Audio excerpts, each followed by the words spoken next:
I am the Tofu Golem. Please enjoy the video. In this video, I will explain how to make good division templates in Hearts of Iron 4. First, focus on combat width. Aim for 10, 20, or 40 width for optimal performance. Next, balance your division's offensive and defensive capabilities to ensure versatility on the battlefield.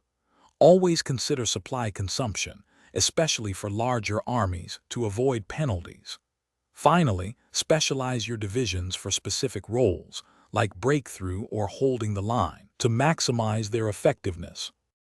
For reliable infantry, a common template uses 7 infantry battalions and 2 artillery battalions for a good balance of defense and soft attack. Support companies are vital additions. Engineers provide better entrenchment and terrain bonuses, while reconnaissance helps with choosing tactics. Logistics companies reduce supply usage, which is crucial for large fronts. Consider adding a field hospital to reduce manpower losses. When building armored divisions, prioritize high breakthrough and armor values to minimize damage. A strong template might include 6 tank battalions and 4 motorized or mechanized battalions, aiming for a 40 combat width. Motorized divisions are excellent for rapid encirclements and exploiting gaps. Remember that tanks consume a lot of supply, so logistics support companies are almost always a must-have to maintain their operational efficiency.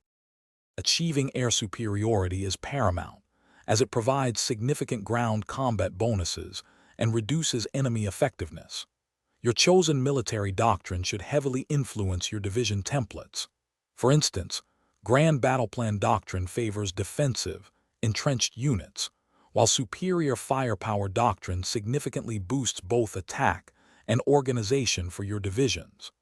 Tailor your templates to synergize with your doctrine for maximum impact on the battlefield. Thanks for watching. Consider subscribing if we helped you today.